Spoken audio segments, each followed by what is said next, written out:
잘못 재어서 빈자리가 생겨나게 됩니다. 그러면 그 빈자리 그냥 두지 않고 어떤 방법을 통해서라도 그 빈 곳을 꽉 채워서 튼튼하게 집을 완성해 가게 됩니다. 주님의 몸된 교회도 동일합니다. 하나님의 사람들, 부르심을 받은 성도들 한 사람 한 사람이 매우 중요합니다. 그 누구라도 필요하지 않은 사람이 없습니다. 어린아이로부터 우리 장년 노년에 이르는 모든 믿음의 성도들이 모두 소중합니다. 모두 필요한 것입니다. 그래서 나 같은 사람 필요할까? 그런 염려 필요 없고요. 그런 말 필요 없이 나도 소중하고 내가 꼭 필요하다라는 그런 마음을 우리가 가져야 하겠습니다. 옆에 분 한번 이렇게 축복하겠습니다. 눈을 좀 쳐다보시면서요. 당신은 소중한 사람입니다. 당신은 소중한 사람입니다. 당신은 온전교회의 기둥입니다. 당신은 온전교회의 기둥입니다. 믿으시길 바랍니다. 네, 여러분 참으로 소중하고 존귀하신 분들입니다. 하나님께서 창세 전에 놀라운 계획을 가지고 여러분을 창조해 주셨고 매우 존귀한 존재로 우리를 만들어 주셨습니다. 여러분 한 분 한 분을 하나님 바라보시면서 보시기에 좋았더라, 심히 기쁘다, 그렇게 하나님이 인정해 주시는 줄로 믿으시길 바랍니다. 예수님께서 승천하신 이후로 제자들이 120여 명이나 모여서 마음을 같이하여 기도하기 시작하였습니다. 단 12명 중에 한 제자 가룟 유다만 자리 비어 있습니다. 마음을 같이하여 기도하는 수많은 사람들 중에 베드로가 일어나서 이 가룟 유다의 그 빈자리에 대해서 이야기를 하기 시작합니다. 3년 동안 제자들이 예수님을 통해서 훈련을 받았습니다. 하나님 복음을 전하고 귀신을 쫓아내고 병을 고치는 그 사역까지 위임받아서 실제로 실습하고 또한 나가서 또 사람도 고치고 또 복음을 전하는 사역들을 감당했습니다. 그러나 예수님 잡히시고 고난당하실 때 모든 제자들이 다 도망치고 또 부인하고 저주하고 또 팔아 넘기는 그런 실수와 죄를 범하게 됩니다. 그랬던 그들이 다 이제 다시 주님 앞에, 부활하신 주님 앞에 돌아와서 예수님 앞에 무릎을 꿇었습니다. 승천하신 이후에도 그들이 주님께서 약속하신 그 약속을 기다리면서 주님 앞에 한자리에 모여 엎드려 있는 것입니다. 모두 돌아왔지만 딱 한 사람 보이지 않는 얼굴이 있습니다. 함께 사도로 부르심을 받고 선택을 받았던 가룟 유다, 그는 끝내 돌아오지 못했습니다. 영원히 돌아올 수 없는 길로 그가 가고 만 것입니다. 막중한 직무를 스스로 버리고 자신의 길로 가버린 것입니다. 주님, 제자들이 이렇게 보니까 예수님께서 선택해 주신 그 12명의 제자들 가운데 한 자리가 빈 겁니다. 한 부분에 흠이 생긴 겁니다. 그래서 이 문제를 좀 해결하고자 사도 베드로가 일어선 것입니다. 완벽하게 인생을 살아가고 있는 사람이 있습니까? 완벽주의자, 완전주의자, 뭔가 일을 하더라도 계획 있게, 또한 모든 과정, 결과 정확하게 이루어져야 마음에 흡족한 그런 분들이 계십니다. 무엇을 일을 하더라도 철저하게 준비하고 철저하게 딱 이루어져야만 흡족한 거죠. 그렇다고 그 사람이 하는 모든 일이 완벽합니까? 완전합니까? 추구는 하지만은 그런 완전함은 없는 거죠. 부족함이 여전히 나타나는 것입니다. 인생 살아가면서 실수 한 번 안 해본 분들 있습니까? 나는 죄 한 번도 안 지었다, 그렇게 자신 있게 이야기하실 분이 있습니까? 누구나 한 번쯤은 실수하고 범죄할 경우가 있는 것입니다. 문제는요, 실수하고 죄를 범한 그 다음에 어떻게 하느냐에 따라서 사람의 인생이 달라집니다. 다른 제자들은 도망치고 부인하고 저주하고 그랬던 삶에서 부활하신 주님을 다시 만나면서 돌이킵니다.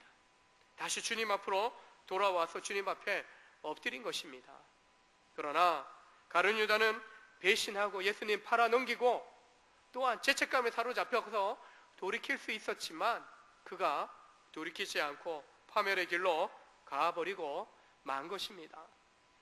가룟 유다의 배신만 없었다는 이 제자 공동체는 완벽하게 12명의 제자들이 이제 예수님 승천하신 이후에 놀란 복음 전도의 사역들을 시작하기에 충분했을 것입니다. 그런데 퍼즐 맞추기에 하나의 모습 속에서 퍼즐 하나가 빠진 것처럼 가룟 유다의 자리가 비어버림으로 미완성의 모습을 갖추고 있는 것입니다. 하나님의 집을 짓는데 벽돌 한 장 한 장 차곡차곡 쌓아갈 때 결국에는 완성되어지는 것입니다. 그런데 지금 벽돌 몇 장이 부족한 것과 마찬가지입니다. 구원받은 성도로 구성되는 주님의 몸된 교회에도 마찬가지입니다.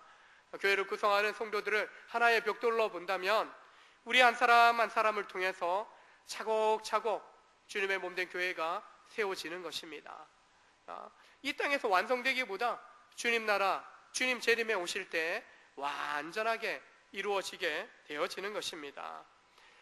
빈틈없이 꽉꽉 맞추어지고 서로 잘 연결되어서 튼튼한 주님의 몸을 구성하게 되는 것입니다. 하나 둘 빠져나가면 빈틈이 생겨나는 겁니다. 그리고 비바람이 몰려오면 지진이 일어나면 그 빈틈 때문에, 빈자리 때문에 쉽게 흔들리고 무너질 수 있는 것입니다. 제자 공동체의 그 퍼즐처럼 원정교회라는 하나의 큰 퍼즐을 완성하려면 여러분 한 분 한 분이 너무나 중요합니다. 여러분 한 분 한 분이 반드시 계시고 여러분이 계셔야 되는 그 자리에 여러분의 퍼즐이 딱딱 맞춰질 때 완성되는 것입니다. 아이들이, 손주들이 가지고 노는 퍼즐, 그 게임을 하는 것을 보셨을 겁니다. 아주 작은 모양의 그런 퍼즐 맞추기를 어린아이들이 합니다. 좀 더 장성한 아이들은 어른들 중에서도요, 이 퍼즐 맞추기 좋아해서 정말 엄청난 몇백 개의 그 퍼즐 덩어리를 모아놓고 흩어져 있는 그것을 기본적인 그 모양을 보면서 하나하나 제 모양, 제 자리를 찾아가도록 하나하나 맞춰갑니다. 근데 간혹 이런 일이 생깁니다. 퍼즐 하나가 어디로 도망갔는지, 발이 달렸는지, 날개가 달렸는지 사라져 버려갖고 왠지 모르게 그 정중앙에 퍼즐 하나가 쏙 빼어져 버린 거죠. 뭔가 다 완전한 것 같은데 그 빈자리 하나 때문에 뭔가 미완성된, 완전하지 않은 모습, 뭔가 좀 깔끔하지 않은 그런 모습을 보게 되는 것이죠. 동일합니다. 하나를 잃어버리고 하나의 빈자리를 통해서 완전한 완성품을 만들 수 없는 것이죠. 벽돌 한 장처럼, 퍼즐 한 조각처럼 교회를 구성하는 여러분 한 분 한 분이 여러분의 자리를 지켜줄 때, 여러분이 있어야 될 그 자리에 맞춰질 때 주님의 몸된 우리 온전교회가 하나님 보시기에 아름다운, 세상 속에서도 제대로 구원의 빛이 되는, 소금 되는 삶을 우리가 나타나게 될 줄로 믿습니다. 우리 한 사람 한 사람이 너무나도 소중하겠다라는 것, 그것을 꼭 기억하실 수 있기를 주의 이름으로 축원합니다. 가룟 유다의 빈자리가 왜 생겼습니까? 가룟 유다가 어떤 사람입니까? 유대 땅, 그 가룟 유다는 예루살렘 한 29km 정도 떨어져 있는 가룟이라는 그런 마을의 출신입니다. 가룟이라는 이 말의 의미 속에는요, 거짓의 사람이라는 의미를 가지고 있습니다. 유다의 행할 그 일에 대한 복선적으로 그런 이름을 가지고 있는 것 같습니다. 제자로 선택받은 이후로부터 마태나 마가, 누가, 요한 사도들이, 제자들이 기록한 이 복음서에 유다에 대한 제자의 선택받은 이후에 꼭 수식어로 붙는 것이 예수님을 판자라, 예수님을 팔자라, 이렇게 이미 성경 속에 기록되어져 있는 것을 보게 됩니다. 예수님의 제자로 부르심을 받고 제자 공동체를 이루면서 그의 맡은 역할은 돈깨를 맡은 회계, 총무의 역할을 맡았던 것을 보게 됩니다. 돈을 맡은 책임은요, 좀 신뢰할 만한 사람에게 맡겨지지 않습니까? 나름 가룟 유다가 처음부터 나쁜 짓 할 사람은 아니었던 거죠. 신뢰할 만한, 돈깨를 맡을 정도로 뭔가 계산적이고 빠릇빠릇하게 모든 일들을 잘 처리할 줄 아는 그런 일꾼이었던 것을 보게 됩니다. 그러나 공생의 3년의 막바지 즈음에 그에 대한 복음서의 소개는 누가복음 22장에서는 가룟 유다에게 사탄이 들어가서, 요한복음 13장 최후의 만찬 직전에 요한은 마귀가 벌써 가룟 유다의 마음에 예수를 팔려는 생각을 심어 놓았다. 예수를 팔려는 생각을 넣었다라고 이야기합니다. 가룟 유다가 이미 마귀에게 조종당하는 그런 상태에 빠져 있었다라고 성경은 이야기합니다. 바로 마귀가 역사할 틈을 주었다라는 것입니다. 마귀는 믿는 성도들을 넘어뜨리기 위해서 언제라도 틈을 노리고 있다가 우는 사자와 같이 삼킬 자를 찾고 있다가 틈이 보이면 그 틈으로 비집고 들어가서 흔들어 놓는 겁니다. 넘어뜨리고 절망케 하고 그리고 시험에 빠뜨리고 죄악 가운데 빠뜨려 버린다는 것입니다. 조금만 틈만 보이면 마귀는 그 기회를 놓치지 않는다는 것입니다. 노리고 있는 겁니다. 누구 잡아먹을까? 누구 흔들어 놓을까? 노리고 있는 겁니다. 가룟 유다는요, 욕심에 이끌려서 이 마귀의 미혹에 넘어가 죄악의 포로가 되고 만 것입니다. 돈꾀를 맞고 돈에 대한 그 욕심 때문에, 탐욕 때문에 그 탐욕을 틈으로 삼아서 마귀가 그를 잡아버린 것입니다. 넘어뜨리고 만 것입니다. 욕심이 잉태한즉 죄를 낳고 죄가 장성한즉 사망에 이른다. 과도한 탐욕이 결국에는 사망에 이르는, 멸망에 이르게 만들게 될 것을 말씀하고 있는 것이죠. 강교한 마귀가 예수님의 가장 최측근 가룟 유다를 지금 시험에 빠뜨리고 또 유혹하여서 배신하도록 자기의 스승인 주님이신 예수님을 팔도록 그렇게 그의 마음을 자극하였고, 그 마음 그대로 품고 가룟 유다가 예수님을 팔아 넘긴 것을 보게 됩니다. 이미 사단에게 약점이 노출되다 보니까 가룟 유다가 피할 수 없는 길로 가고 만 것입니다.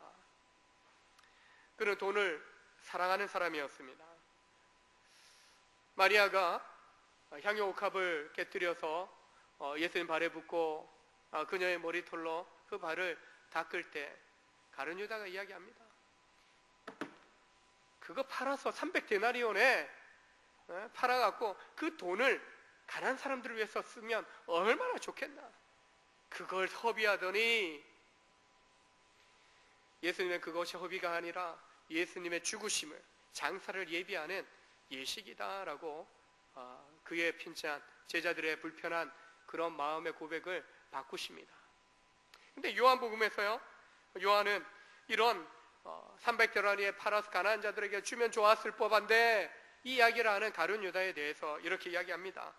그가 도둑이라 돈깨를 맞고 거기 넣는 것을 훔쳐감이라.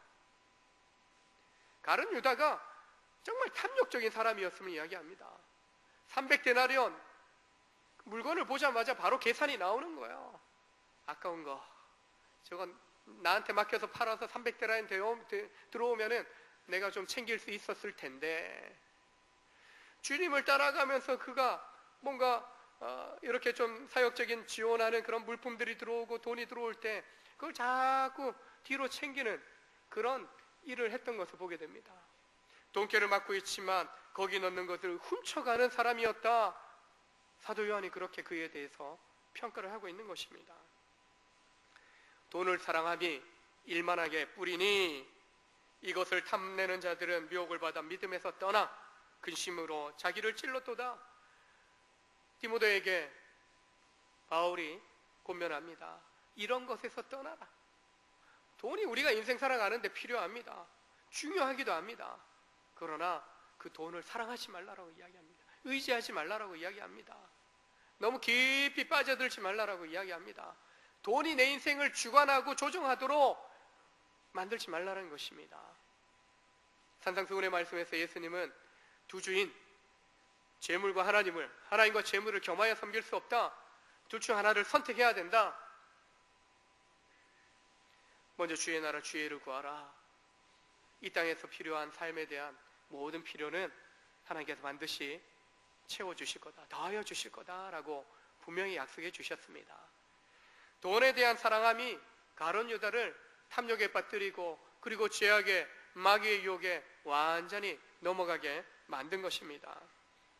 마귀의 유혹을 거절하지도 피하지도 못할 정도로 처참하게 탐욕에 그가 무너져 버린 것입니다. 결국 주님께서 주신 사도의 직무보다 자기의 탐욕을 채우는 그런 길로 그가 가버린 것입니다. 예수님과 잘 동행해 왔어요. 함께 3년 동안 잘 왔어요. 근데 마지막에 예수님을 팔아버리는 그런 자로 돌변한 것입니다. 예수님을 잡아가는 자들의 안내자 역할, 앞잡이 노릇을 그가 한 것입니다. 예수 제자의 자리를 떠나서 박해자의 편에, 죄인의 편에 서서 자기의 주머니를 채우는 일을 했던 것입니다. 그렇다고 그가 예수님 팔고 돈을 손에 쥐긴 했지만 그 돈을 쓰지도 못했어요. 죄책감에 뭔가 좀 주님이 자기 원하는 뜻대로 이렇게 하면 뭔가 능력을 발휘하시고 이스라엘의 놀라운 회복자로, 왕으로 등극하실 것으로 한편으로 생각한 것 같아요. 그런데 결코 주님이 그러지 않다 보니까 그가 회개하고 돈깨를 대제사장들에게 던져버리지만 대제사장과 무리들은요, 그 은으로 밭을 사서 나그네의 묘지로 만들었습니다. 아겔다마, 피바치다. 피 흘린 돈이라는 것입니다. 마태복음과 또 오늘 본문을 연결해서 보면 이 가룟 유다가 목매어 자살했는데 질식에서 곤두박질을 하다가 처박혀 죽고, 그리고 곤두박질 한 그것 때문에 뇌가 터져서 창자가 흘러나왔다라고 이야기합니다. 당시에 배가 터져서 죽는 것은 반역자에 대한 형벌이었다라고 이야기합니다. 하나님이 그렇게 만드셨습니까? 자기 스스로 그렇게 선택한 것입니다. 가룟 유다에 대한 이 일이 예루살렘 모든 사람들이 알 정도로 소문 다 났다라고 이야기합니다. 베드로는 구약의 성경을 인용합니다. 시편 69편과 109절을 인용해서 이것이 다 다윗을 통해서 성령께서 말씀하신 그 예언의 성취다.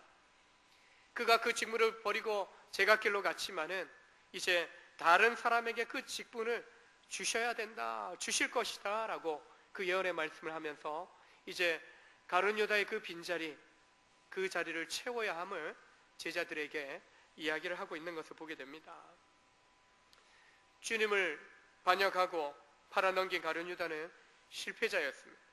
반대로 잡히시어 고난당하고 십자가에 달려 죽으셨던 예수님은 죽음에서 살아나심으로 진정한 구원의 주님이 되시는 승리자가 되어주셨습니다. 예수님께서 가룟 유다에 대해서 다 알고 계셨어요. 돌이킬 수 있는 기회를 주셨습니다. 마태복음 26장에 보면 인자는 자기에 대하여 기록된 대로 가거니와, 하나님의 뜻대로 예수님은 그 길을 가게 되실 거라는 거예요. 근데 인자를 파는 그 사람에게는 화가 있으리로다. 그 사람은 차라리 태어나지 아니하였더라면 제게 좋을 뻔하였다. 가룟 유다, 태어나지 않았으면 좋을 뻔했다. 그만큼 안타깝게 여기셨던 것이죠. 예수님 가룟 유다의 배신을 알고 계셨고 회개할 기회를 주셨습니다. 최후의 만찬 자리에서도 어떻게 하십니까? 나와 함께 이 자리에 나를 팔 자가 있다. 주님, 저는 아니지요. 저는 아니지요. 제자들 하나 둘씩 그렇게 이야기합니다. 유다조차도 저는 아니지요. 속으로는 팔려고 이미 작정하고 다 계약을 맺어놓고 와놓고 돈깨도 받아놓고 저는 아니지요. 네가 말했다. 네잖아. 이야기를 했는데도 정골 콱 찌르지만 그가 깨닫지 못합니다. 회개할 기회를 주지만 그가 회개하지 않는 것을 보게 됩니다. 결국 돌이키지 않고 회개치 않은 그가 하나님의 심판과 형벌을 받아 비극적인 결과를 초래하고 말았던 것입니다. 한 사람, 예수 그리스도 우리 주님은 성육신하셔서 아버지의 뜻대로 온전히 순종하심으로 고난당하셨지만 십자가에 달려 죽으셨지만 약속하신 대로 사흘 만에 부활하시어서 모든 인생의 구원의 주님이 되셨습니다. 그러나 한 사람 가룟 유다는 어떠합니까? 예수께서 주시는 회개의 기회조차 버리고 결국 자기 욕망의 탐욕에 사로잡혀서 멸망의 길로 가고 만 것입니다. 우리가 어떤 자리에 있는 것이 어떤 자리가 중요한지를 알아야 됩니다. 주님과 함께 있는 자리, 주님의 은혜가 있는 자리, 주께서 부어주신 생명의 자리에 있어야지 주님을 등지고 멸망의 길로 나아간다면 결코 우리 인생은 약속된 그 생명의 복을 누리지 못할 것입니다. 주님을 따를 것인지, 주님 주신 그 생명의 자리에 있을 것인지, 아니면은 주님을 등지고 배신하고 가룟 유다처럼 영원한 멸망의 길로 갈지,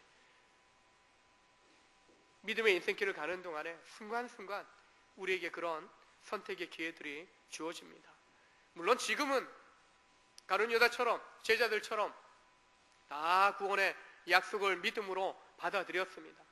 그러나 인생 여정 가운데 마귀가, 사탄이 계속 우리를 노리고 넘어뜨리려고 하고 있기 때문에 순간순간 찾아오는 유혹과 미혹에 대하여 우리는 그 시험 앞에 담대하게 말씀으로 맞서 이길 수 있어야 되는 것이죠. 만약에 진다면, 넘어진다면, 가룟 유다처럼 주님을 등지고 배신한다면 결코 우리는 온전한 약속을, 구원의 약속을 받을 수 없게 될 것입니다. 가룟 유다의 배신과 죽음을 통해서 우리는 우리 자신의 죄와 연약함을 생각해 보게 됩니다. 주님과 함께 하면서도 딴 마음을 품었던 가룟 유다 아닙니까? 주님을 따라갑니다. 주님을 예배합니다. 그리고 예수님을 따라가지만 우리도 어느 순간 뒤돌아설 수 있는 그런 연약함이 있어요. 그런 죄성이 아직 우리 가운데 남아있더라는 것입니다. 언제라도 우리에게 찾아올 수 있는 그런 위기가 있더라는 것입니다.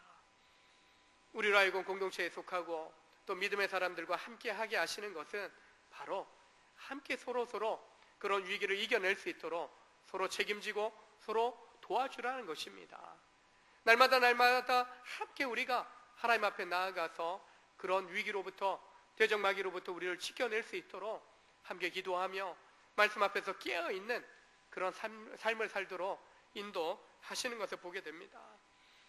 제자 공동체에서 떠나갔던, 은밀하게 자기의 길로 갔던 가룟 유다는 영원히 멀어지고 만 것이죠.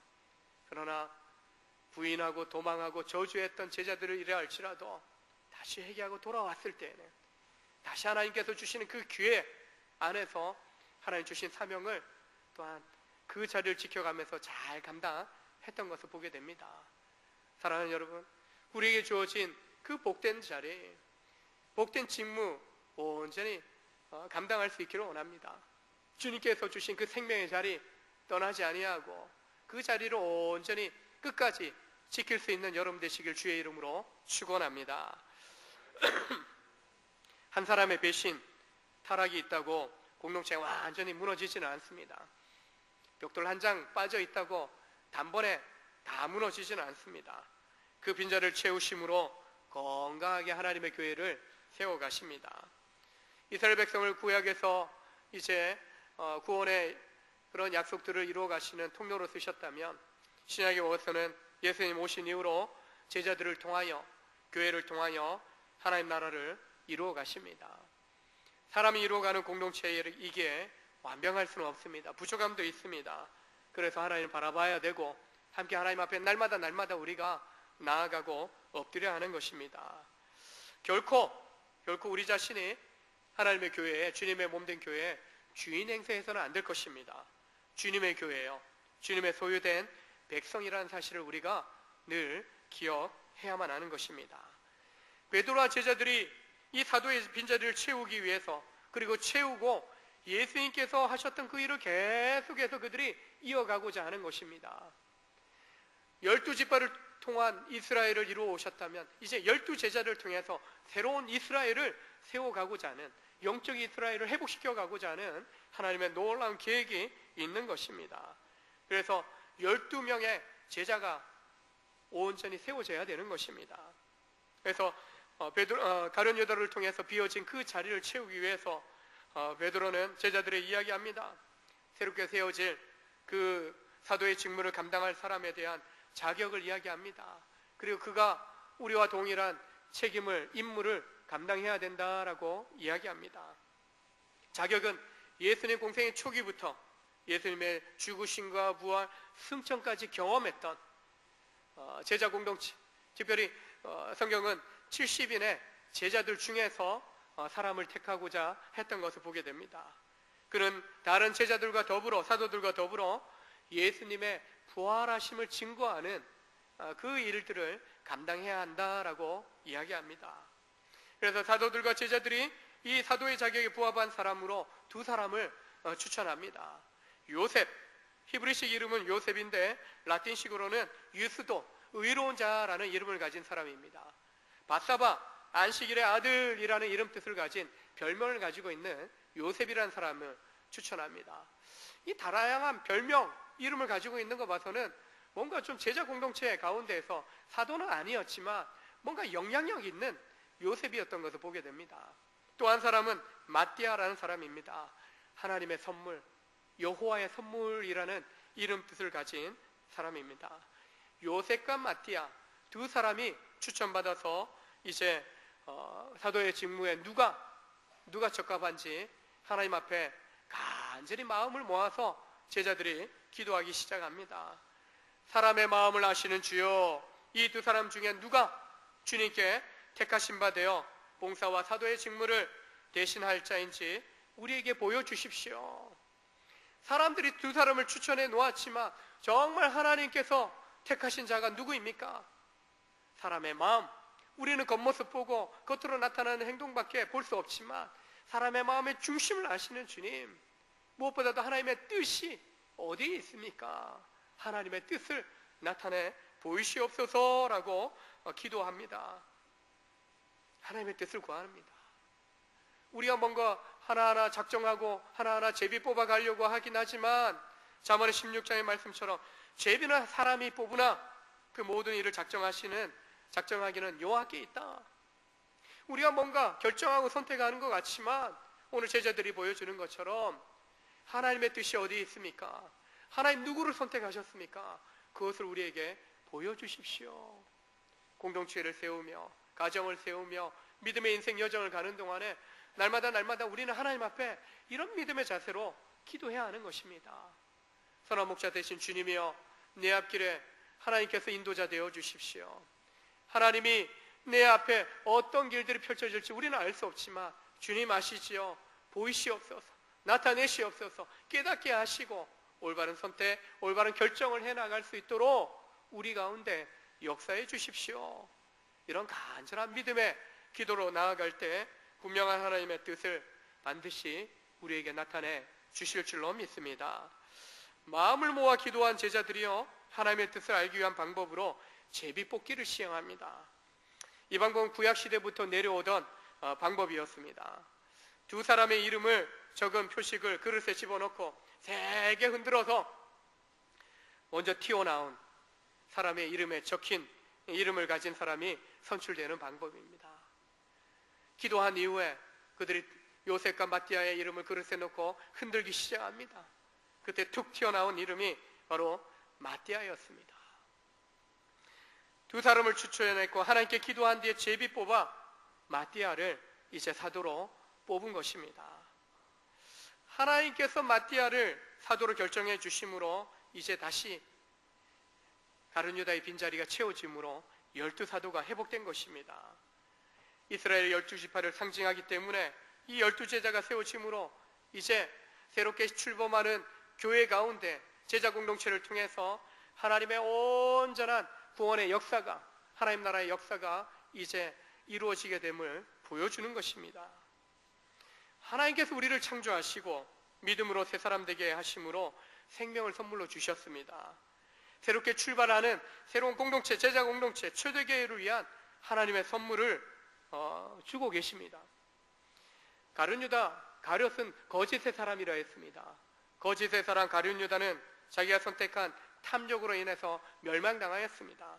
이제 그를 대신하여 사도의 직무를 계승하게 되는 이 마띠아, 그의 이름대로 그는 하나님의 선물로 이 제자 공동체 가운데 초대교회가 새롭게 출발하는데 하나님의 선물로 이제 다시 완성된 제자 공동체를 이루어서 출발할 수 있는 하나님의 선물로 주어진 것을 보게 됩니다. 마띠아는 이후로 에티오피아로 가서 그곳에서 복음을 전하다가 그곳에서 순교를 당했다라고 합니다. 이제 약속하신 성령을 기다리고 있었던 그들에게 이제 그 성령이 주어질 준비가 되어집니다. 마띠아라는 하나님의 선물을 주셨고요. 그리고 약속하신 성령 또한 하나님의 교회 가운데, 제자 공동체 가운데 주시는 하나님의 선물입니다. 사도행전 2장 38절에 복음을 들었던, 성령 충만한 제자들의 복음을 들었던 수많은 사람들이 가슴을 치면서 메시아를, 구원의 주님을 우리가 못 박아 죽였다. 그들이 후회하면서 가슴 치면서 회개합니다. 그러면서 형제여 어찌할꼬 우리 어떻게 하면 좋냐? 그렇게 질문 던질 때 베드로가 회개하라. 예수 이름으로 회개 세례를 받고 제사함을 받으라. 그러면 너희에게 성령을 선물로 주시리라. 믿는 자들에게, 믿는 공동체 가운데 하나님의 선물 성령을 주시리라. 이미 약속인 성령을 그들이 열흘을 기다리면서 또 준비하는 가운데 마띠아도 세우면서 제자를 세우면서 하나님의 성령 주실, 선물 주실 것들을 기대했던 것처럼 성령을 선물로 받지 않았습니까? 믿는 모든 사람에게 하나님의 교회 가운데 성령을 선물로 주시는 줄로 믿으시길 바랍니다. 가정을 이루고 배우자로, 부모로, 자녀로 우리 가정에 가족들을 선물로 주셨습니다. 공동체 안에 주님의 몸을 함께 이루어가는 하나님의 가족으로 우리 옆에 있는 성도들을 선물로 주신 줄로 믿습니다. 하나님의 선물로 우리에게 주신 한 사람 한 사람, 우리가 선물이기 때문에 소중한 것입니다. 뭔가 누군가가 선물을 이렇게 준다면 내팽개치고 나 몰라 하는 사람 없는 거죠. 선물은요, 나를 위한, 나를 사랑하기에, 나에게 관심 있기에, 나를 축복하기에 주는 선물인 것입니다. 그래서 그 선물에 대해서 우리는 귀하게 여깁니다. 하나님의 선물로 우리의 가족을 주셨기 때문에 우리는 사랑하는 가족들을 귀하게, 소중하게 여겨야 됩니다. 하나님의 가족들로 우리 믿음의 성도들을 주셨기 때문에 또한 우리는 이들이 너무나도 우리에게 소중한 사람이다라는 것을 우리는 인정해야 됩니다. 그런 면에서 우리는 결코 나 하나쯤이야, 에이 저 사람 왜 저래, 결코 무시하는 그런 시선으로, 말로 폄하하거나 또한 그들을 또한 인정하지 않는 모습으로 대해서는 안 될 것입니다. 하나님의 선물로 주신 한 사람 한 사람, 우리 모두가 자신의 자리를 지켜갈 때 건강한 하나님의 공동체로 세워질 수 있게 될 줄로 믿습니다. 옆에 분 보시면서 이렇게 한번 고백합니다. 당신은 소중합니다. 당신은 정말 중요합니다. 그런 당신을 사랑합니다. 축복합니다. 기도하시겠습니다. 하나님 아버지 감사합니다. 그리스도 예수 안에서 소중한 사람들, 너무나 우리 인생에 중요한 사람들을 만나게 하셨고